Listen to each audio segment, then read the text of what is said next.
Hi, good evening everyone, and welcome to the Boris Spassky um, live stream session for tonight. I was thinking about what to do because I didn't have a game lined up for tonight. So again, just a refresher for anyone that's sort of tuning in for the first time.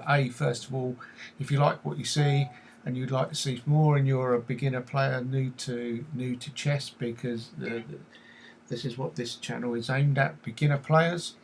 And what we're trying to do is get to help you see things from a beginner perspective. And I'm pretty much a beginner player, so I haven't done anything on this section before, so this is the practice area, and it's really worthwhile spending some time in here and going back over some of these practice boards where you can learn tactics, so on and so forth. So this is different to the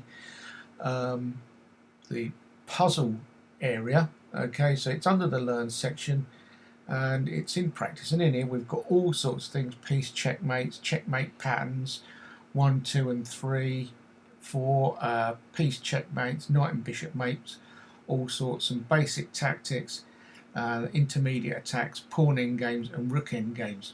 So some of this stuff is pretty complicated for beginner players to work on. I will be straight with you. I've just been sat doing some of these that I've not done for quite some time, and we'll go through a few of those as well.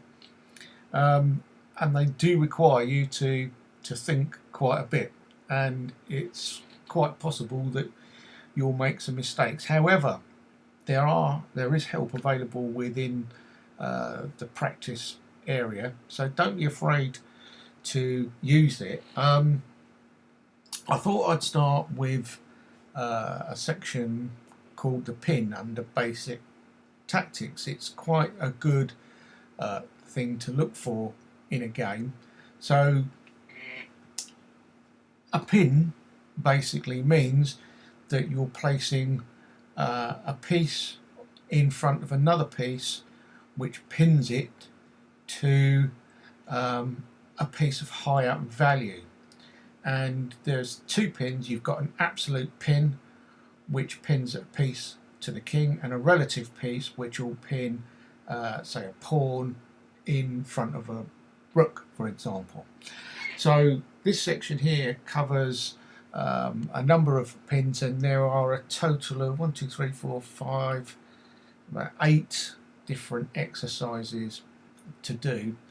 At the bottom of the screen is the instruction for this particular puzzle, and it says get a winning position in 2 moves. So that's the idea of the game, is to spot the pin and get a winning position in 2 moves. Over here on your right hand side it says get a hint, and for the first one it actually pretty much gives you what the move is, and the idea is to pin the knight to the king, because the knight can't therefore move, because otherwise it means the king it would leave the king in check, and of course you're not allowed to move a piece and play the king into check. So obviously you can click on all of the pieces and it tells you if they can move. Well, it's quite simple with this one. We move the bishop against the king. The king has to, because the king has to move, and at this point we then capture, and we've achieved the result. And it says go to the next exercise. Okay, so again, it says can you set up an immediate absolute pin? Okay, so what we're looking at here is, again, we're looking for pieces that will be on the same line as a piece of higher value. So the rook is on this diagonal, which means we can place our bishop on this diagonal. We pin it against the king moves, and we then capture the rook.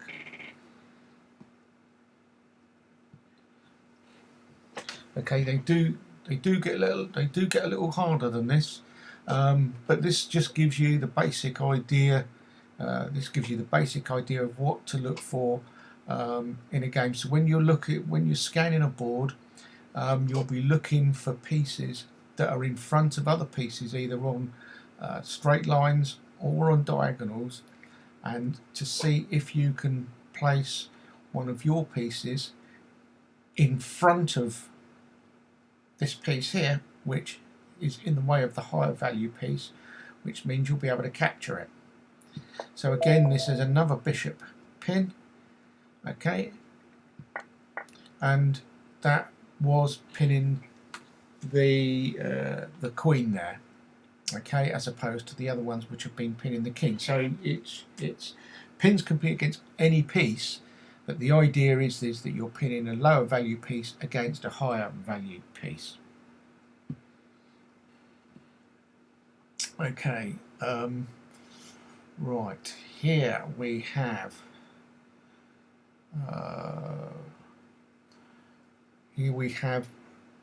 the knight is pinned against the king by the rook, and of course what we need to be looking to do is to try and capture this piece. So when you have a pinned piece, one thing to try and remember is attack a pinned piece. You don't necessarily have to take it straight away, but what you can do is set up an attack, because obviously what you don't want to do is take the knight with the rook, because the rook would just get captured. So one thing to try and learn in your game is when you have a pinned piece, if the opportunity is there, is attack it. So that to me says that's the correct move, and we win a knight, and then we would win that pawn with the rook. Okay, get a winning position in one move. Okay, get a winning position in one move. You'd think this would be quite simple. Let's have a look so that we can see.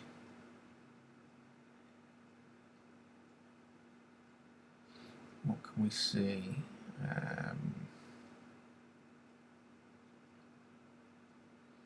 What can we see? This is going to be embarrassing if I don't get this. Exploit the pin. This is called exploiting the pin.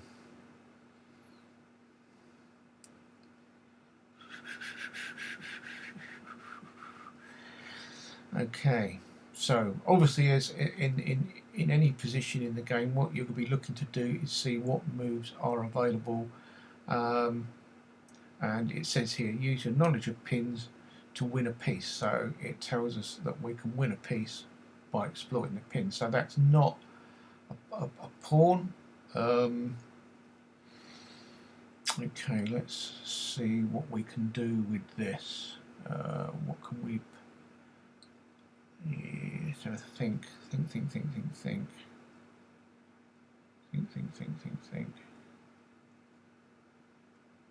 Right. Okay. There. Right.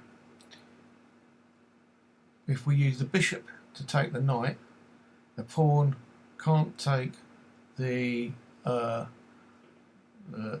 bishop, because the pawn is pinned to the king by the queen. So there's our move. That's something else to look for. So not just looking for a check, but looking to see if you can capture a piece and exploit the pin. So that's what that was. We were able to take the knight with the bishop. The pawn couldn't take it because it's pinned to the king by the queen. Okay, so here we are, get a winning position in one move.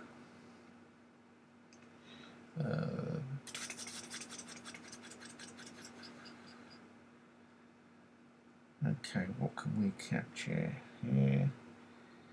Okay, move rook.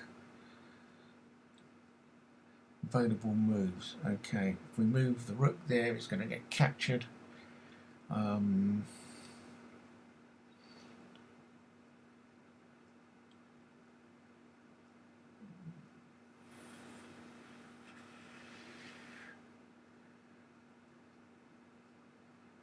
I would think it looks like, yeah, because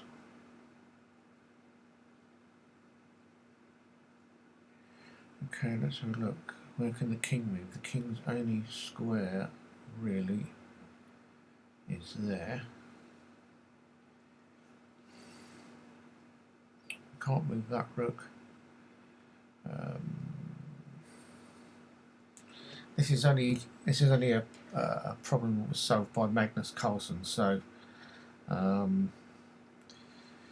he'd probably solve it in about 2 seconds flat. But I'm not Magnus Carlsen, and if you're a beginner watching the game, you're probably not Magnus Carlsen either. And if Magnus Carlsen's watching this game, watching this broadcast, I will be absolutely amazed.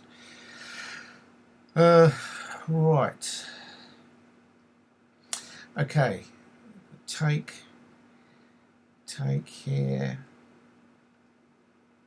If we take the pawn with the knight,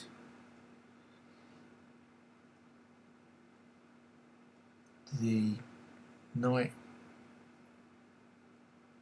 can't take here. Right, well, I think that might be the actual move. We'll know in a minute because we'll get, here we go. So now we've got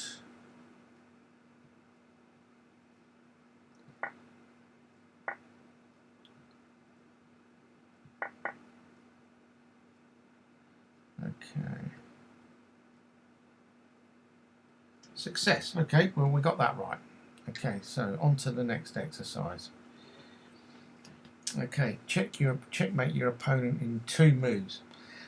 So again, we've got quite a crowded board, so we've got to try and find checkmate in 2 moves.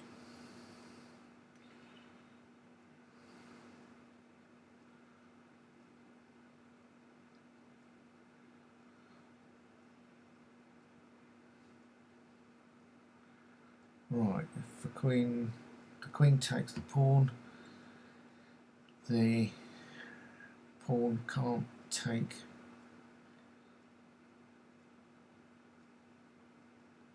here, so this is the move.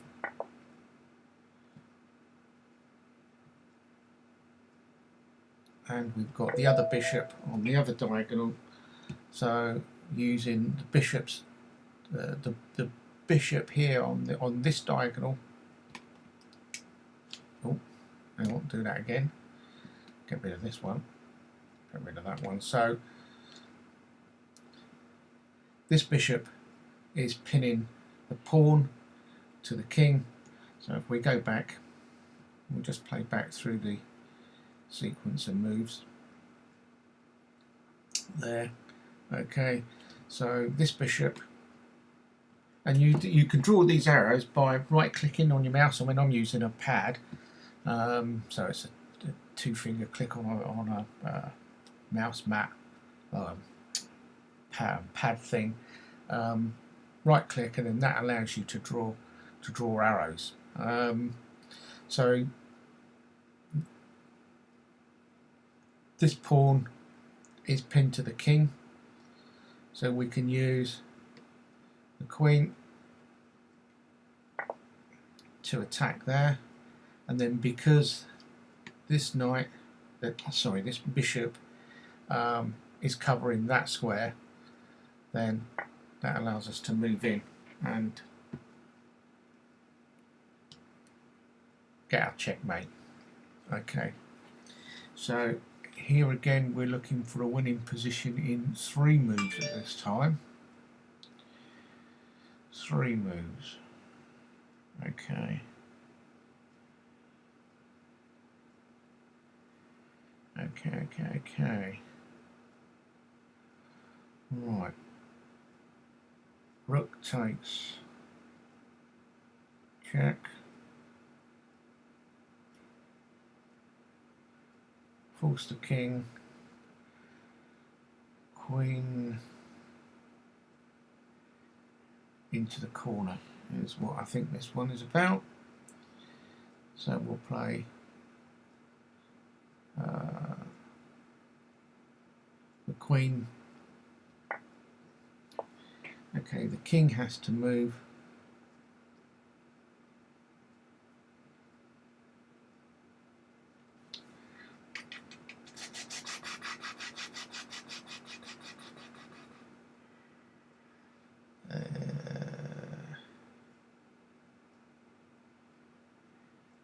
Okay, right. 2. Do we move the bishop now? Check.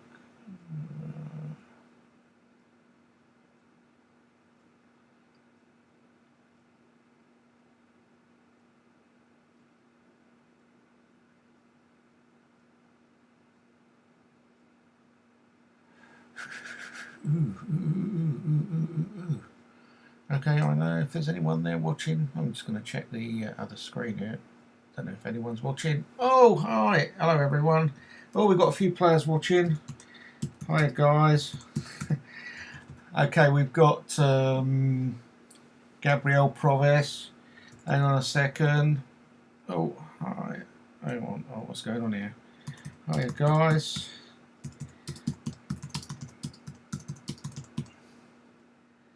Okay.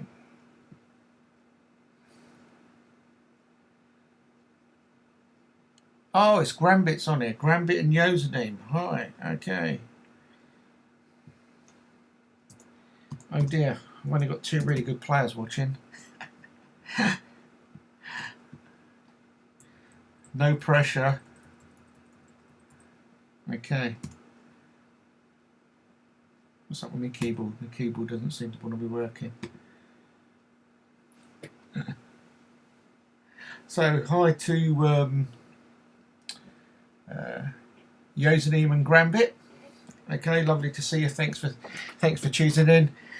So no pressure. I know you two guys are sat there going, "Go on, take this, move that," while I'm sitting here like a numpty trying to work it out.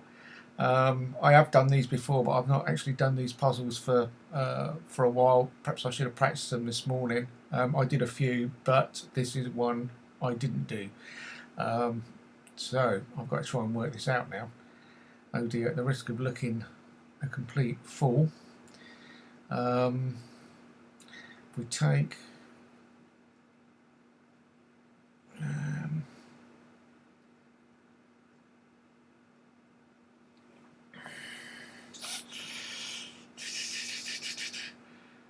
oh god, right. If you take with the queen, it takes not a check, it takes there.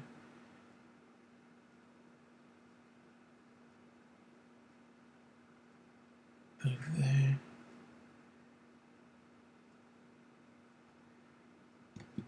Do we take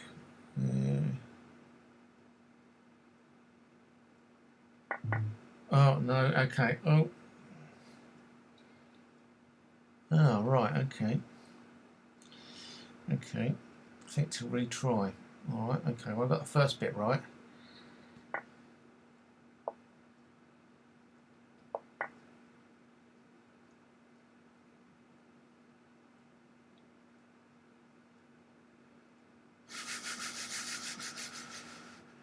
Okay, why am I not seeing this? Why am I not seeing this?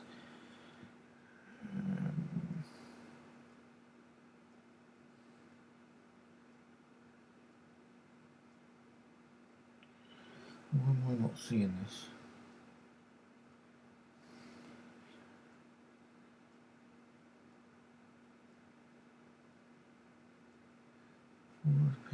Oh, actually, oh, what?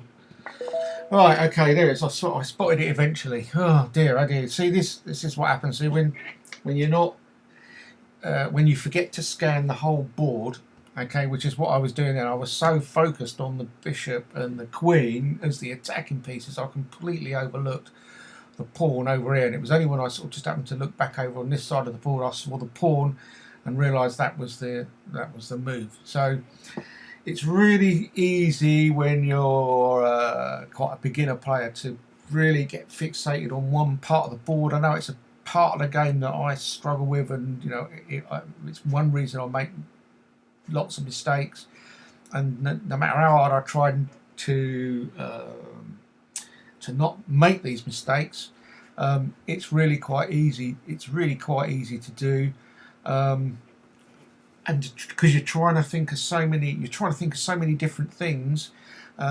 Sometimes you forget the most basic things, and it's quite a skill to master. It takes an awful lot of practice. I've had a lot of games going on recently, and I know I've got to try practicing more and more puzzles. I spent some time yesterday doing some puzzles on Lichess and on Chessable, where I've got a couple of courses on openings and stuff like that. And I also got bought a course on there which covers about 850 different game endings and puzzles and stuff like that. Some of that stuff is quite advanced, and I do struggle a little bit with some of those puzzles, and I can sit there for ages and not solve them. But the Chessable thing works quite well because it gets you to replay and replay moves and replay moves. The idea being that hopefully you learn what the move sequences are and the patterns to look for and stuff like that. So that's one of the reasons you should try and do puzzles on a regular basis, not just play games, but try and sharpen your mind. Obviously, it's a bit easier, I think, when you're a younger person, but you know, it's a thing that all beginners have got to try and do. And the only way you do it is to sit down for ages and sit and play and play and play. But it does also help at times to take a break. Right, another one I've just been looking at is the fork. Another useful little tactic to learn. So again, you know, that's under the practice area. So go to practice and then pick forks, and you know, start at the beginning. I'm looking at these, and I've been on here a while, and I have actually been through all of these before at some time, and I've done about half a dozen today. Right, okay, so what a fork basically is a move which attacks at least two pieces at the same time and forces another piece to move, which means you'll be capturing hopefully a piece of higher value, although that isn't always the case. So this example here shows us what we should be doing. The idea is we'll be looking to place the knight there, which then forks the king and the queen, which means you then capture the queen and get yourself into a winning position. And the knight isn't. I mean, I suppose you can do it with other pieces. I'm not sure if it's called a fork. Yoza did say the other day when I was running through a practice or a game. But the knight is traditionally the piece you'd use to fork another piece or pieces. Okay, so right, okay, the squares we've got here are, well, we've got two knights to move. So which is the square that we want to be using? Okay, here forks the queen and pawn. Here forks the queen and a pawn. We've got the rook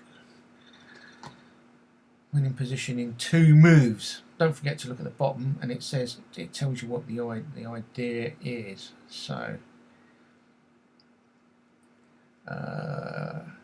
take that would probably be taken by the king. And okay, is that the right move? Okay, move the knight. here. So what we're looking at is where can the other knight move. Right, take this. Queen, king takes. King takes. And what we really want, where can we...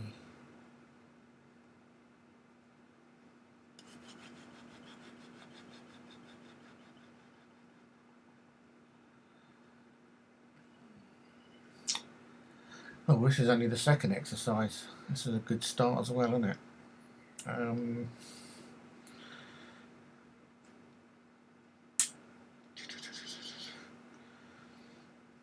Okay, are we looking at all the moves? Are we looking at all the moves? Okay.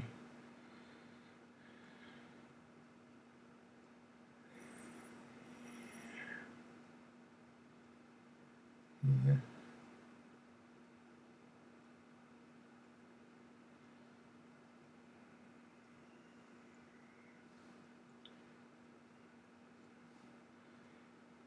Okay, well, if we move the knight here, will the king move? Will the rook move? Will the queen move? We take.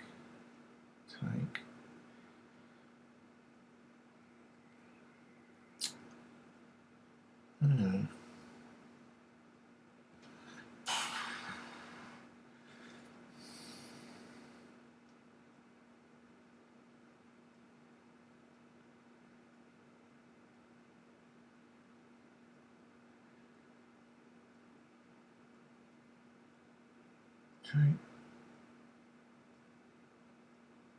Okay. No. Okay, so we'd really like to have the queen here and the knight there. That wouldn't be much good either, would it? Winning position. Okay. No. Okay.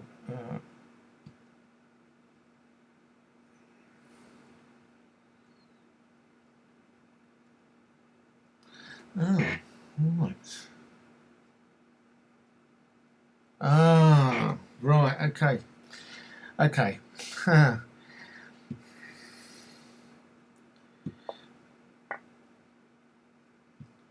Now we get the rook and the queen. Okay, so what that's quite a tricky one again. You know, again, look at the board. I didn't see the queen down here in the corner. Again, I was so focused on the two knights looking for the solution here. I completely missed the fact that let's go back.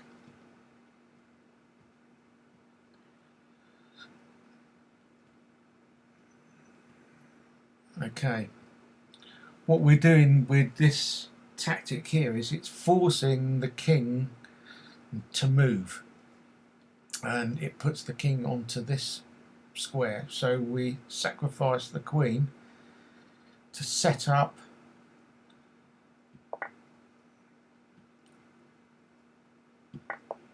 the rook, and then we fought the queen and the king, and then we end up getting two pieces.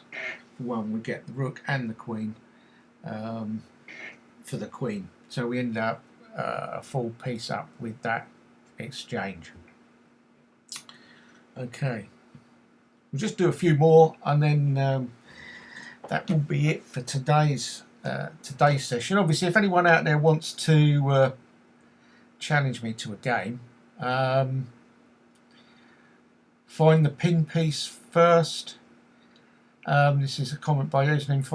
I've only just come back to this user, so if you're still watching, I've just come back to, because this is the comments are on a different screen, a different browser. So find the pinned piece first. I'm not sure which puzzle you're referring to now, because obviously I've played a few since then.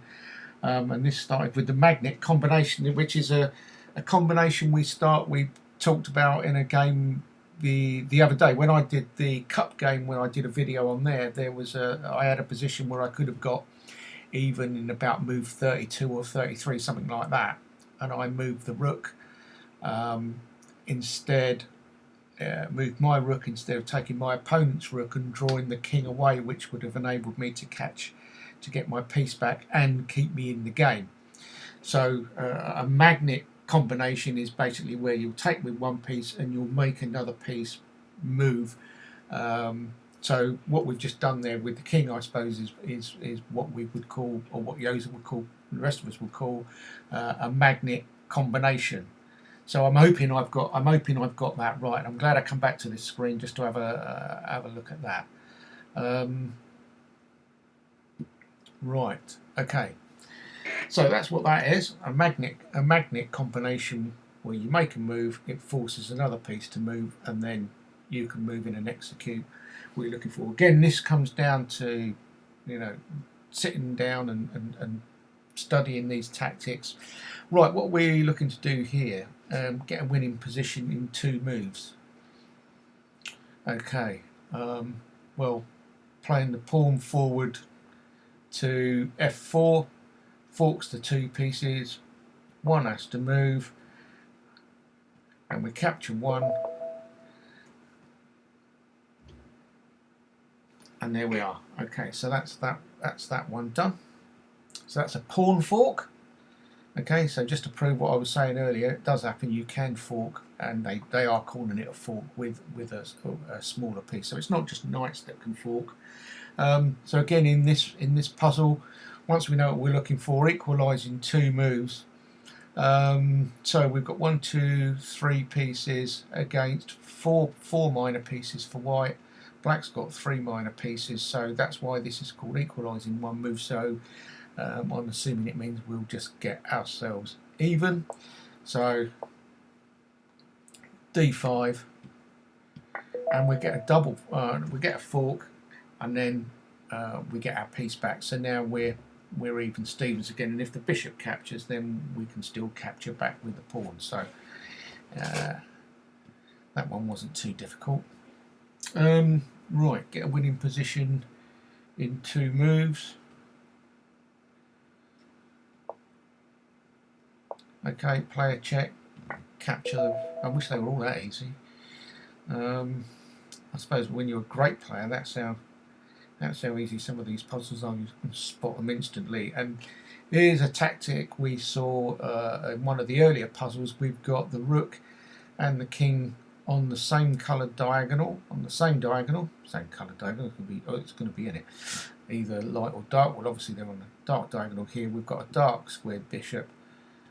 So we'll just play there, and we get the rook.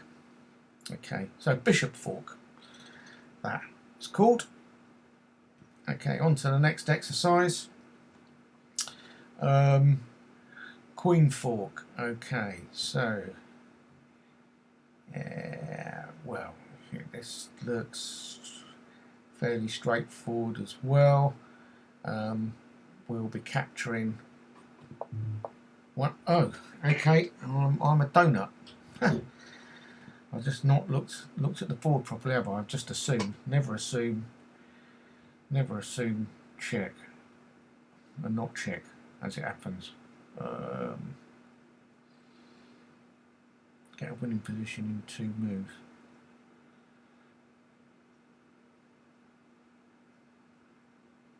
Oh. Right, okay, why didn't I look? See, you've only got to look at it for a few seconds and you can spot the tactic. Get the queen into the corner, take the rook.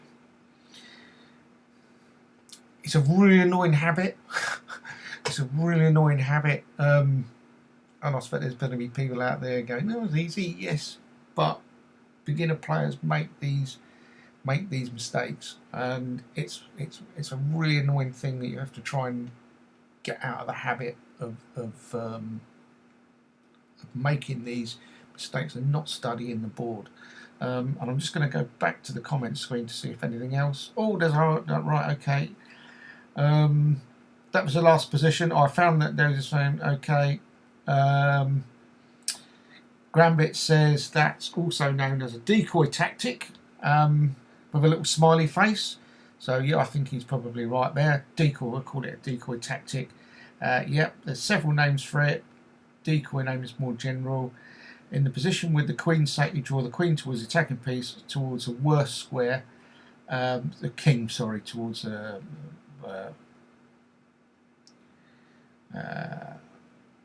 Okay, right, just in time. I think. Oh, I think they might be watching as I'm saying this. Yes. Okay. Yep. They're having a good laugh. Okay. I'm glad you're having a good laugh, guys. Okay. I don't know what we're trying to do here. Right. Let's have a look. Okay. Get a winning position in 3 moves. Fork is often also called a double attack. Because it attacks 2 targets. A fork can, of course, attack more than 2 targets. It can indeed, and I've done that myself on 1 or 2 occasions. I did it in a game against the Professor, in actual fact. I think I fought 3 pieces in 1 go. It's not something that happens very often. Well, not for me anyway. But yeah, I mean, I just saw it. The tactic fell right, the pieces fell right. I moved a knight in, and in 2 moves the game basically was won, if I remember rightly. So yeah, I just happened to spot the tactic, got the knight, spotted the fact that there were 3 pieces in range of a knight with 1 move, moved in, and bang! And it was really good. I wish it would happen more often, to be honest. But there you go. Such is life. Okay. A fork can, of course, attack more than 2 targets, and the targets don't have to be pieces. The target can be a square, which is something which is quite difficult to get your head round and not always easy to spot. But going back to what I was saying just a second ago, I'd spotted that there was a square that I could get my knight to. And I know Ben Feingold, I think it's Ben Feingold, or no, I think he refers to it in one of his videos. Some player or another, I can't remember who it was, some really good player I expect. Says if you want to put a piece there, you know, if you want to put your piece in a certain square, then that's what your plan should be if you think you can possibly achieve that. Don't ask me who said it, I can't remember, but it's a good thing to remember. I sometimes try and think of that, probably not enough. You think, oh, I wish I could get a piece there. You know, it might be a knight or your queen or whatever. If you think, oh, that would be a really good square to have a piece on, can I get a good attack going? Can I get one of my attacking pieces to that square? So it does help to think about squares as attacking opportunities as well as just pieces. So if you can place a piece somewhere and attack from attack a square, that's really good. Okay, so in this position you can fork an undefended piece and a second implied threat. So the clues there, I mean, yes, it's got it drawn on the board. So here's an undefended piece, which is the rook. So we can play to here, which will force this rook to move, because if he doesn't move it, he's going to lose it. And obviously the secondary move would be here, fork the king and the rook and get the rook. Okay, that's called a double attack. Okay, well, I'm only going to do a couple more puzzles tonight because I think I've probably been on long enough. Don't want to bore everybody to death. Oh, why has it come up with the... It's come up with the same puzzle. Oh, why has it done that? Okay, right. Get a winning position in 2 moves. In this position you could fork an undefended piece and a direct mate threat. Okay, so we're looking for an undefended piece here, which would appear to be, again,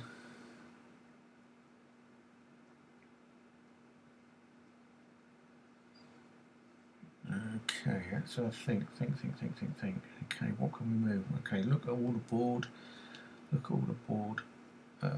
Fork an undefended piece.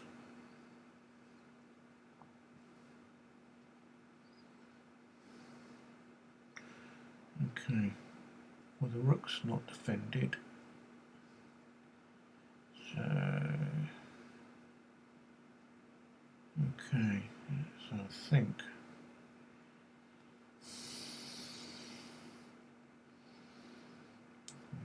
undefended piece.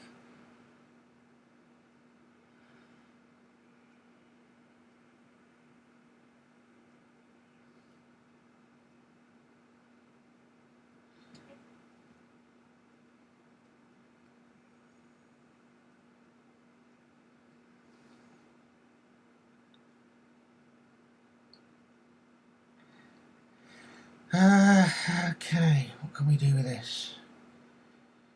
We can move.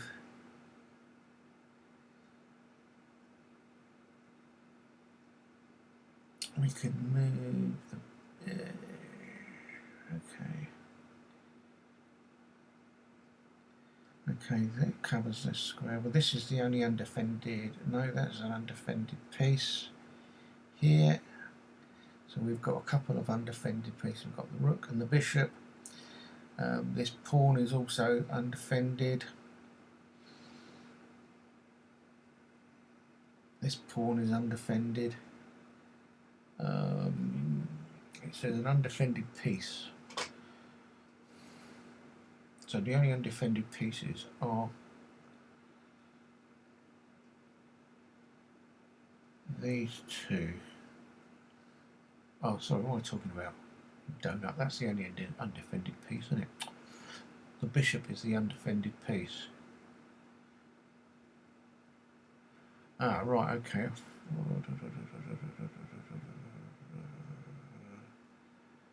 Take. Oh, it's defended twice, so I can't see. And place a direct mate threat.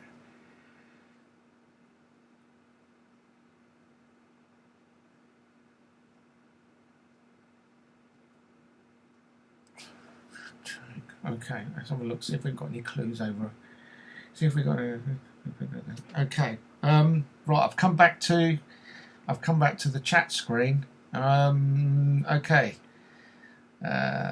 So, well, they're both having a laugh still. Grambit says he likes this puzzle.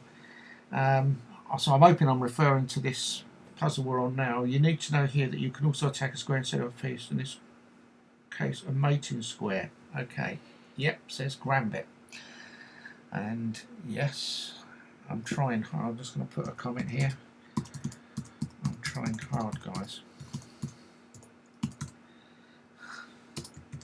I'll put a little smiley face on that for him. I'm trying hard, guys. Honestly, I am trying. I know I'm very trying. My other half would say he's definitely trying.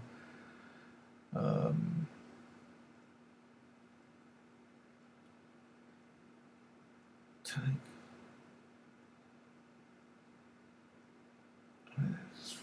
Fork an undefended piece.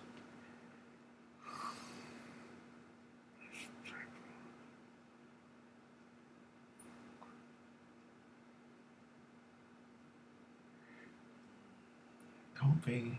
Right, okay. Okay, it's not the rook. It's not the rook. So it's either got to be.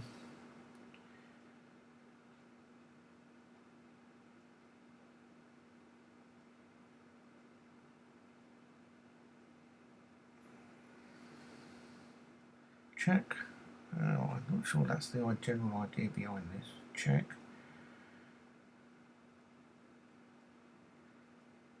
Check. King's got to move.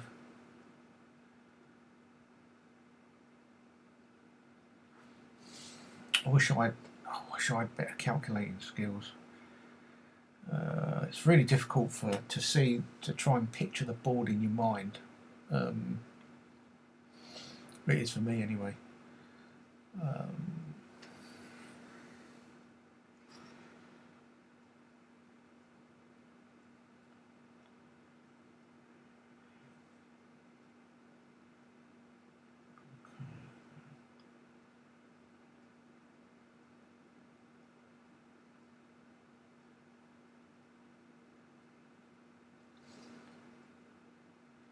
Take there. Take. Well, I can only see that as being the only fork move. Oh, I didn't think that was right.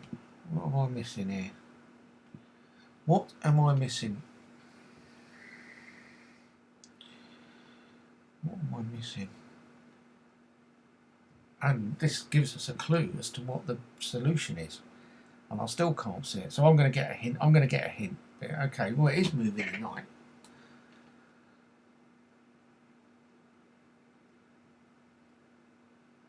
Can't draw that piece.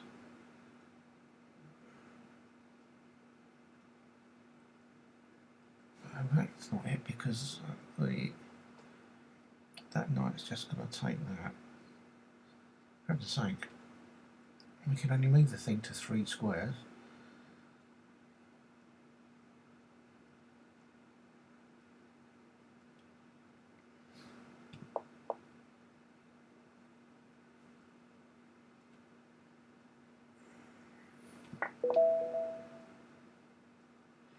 Oh, okay. Well, we got there by default. No, not by default. I'll say we got there by accident with that one. Yeah, I'm not going to claim any. I'm not going to claim any. I'm not going to claim anything for getting that right, because that was a bit of an accident. Okay, I might have to go back to that one and study that again. Okay, get a winning position in 3 moves. Okay, so for beginner players, this is where it starts to ramp up a little bit here. So I'm going to call it quits at this point now, and say thanks very much for guys that have tuned in. Thanks to anyone who tunes in later and watches. Thanks to Yosanim and Grambit for your comments. I put after that. In this case, I'm trying hard. Yosanim has put, in this case, you don't attack an undefended piece, but a piece with a higher value than the attacking piece. Quite right. Okay, so let's just go back. Let's just go back to this piece. I never saw that move coming at all. To be honest, I really didn't.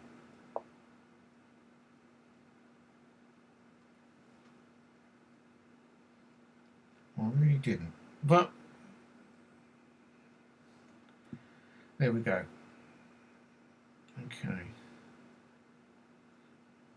Okay, perhaps Yosa can write. I don't know, mate. If you're still watching, I'm a bit confused by this puzzle, because I'm not sure if I was black, I would have played that move. So it would be nice to see. I'm obviously having a bit of a moment here, a bit of a senile moment. At my age, you tend to have some of these senile moments. I didn't see that move come in at all, to be honest. So, if you'd like to drop me a little note, Yosa, just as to why that is the case, if you're still watching, that would be really useful to know, because I don't know why black played that move, and it obviously needs explaining to me, and hopefully to others as well. And if you do that, I'll refer to it in my next video. So that is the double attack in number 2 in the fork session. So anyway, I'm going now. I want to bore you all to tears. Thanks very much for watching. I hope you've enjoyed it, and if you're a beginner player, I hope you've learnt something here. You can come back and do these puzzles over and over and over again. It's not time limited or anything else. You can come back in and redo them, and I've not been in here and done some of these for quite some time, and obviously looking at this tonight, I need to do more of it. You can get help, and it doesn't matter if you get help. That's what it's there for, to try and help you see things and get you to a winning position. There's loads to do, so there's loads of material here for me to do other videos on. I've looked at some other stuff tonight, and it's covering 4 and 5 move checkmates and stuff like that, and it's way over my head. And yeah, I've had a bit of help with that, so I'm not afraid to admit that. So there really are some pretty tough puzzles in this practice area. So I'm going. Thanks very much. Hope you have a good evening, and thanks very much for your comments, guys. Over it, there is a mate threat on F7. Grambit's gone. Cheers, mate. Thanks very much. Mate threat on F7. Right. Of course. Yes. Of course, yes, there it is. The mate threat there with the queen to F7. Thank you very much for that, Yosa, so we don't have to go into that at a later stage. So there's the mate threat. So the queen would have dropped on there, and that's game over for black. So that's why the black queen played there. Brilliant solution there, Yosa. Big thumbs up to you. That's why this guy's one of the best players in the club. I'll keep going on about it, I know. I know there's loads of really good players in the club. Grambit's one, Phoenix, there's loads of them. Yoza is a diamond and is a genius in my mind. Anyway, thank you very much. I'm going. This is Boris Ospassky saying cheerio, and just a quick shout out. Don't forget Backyard Professor Fan Club. We're on Lichess.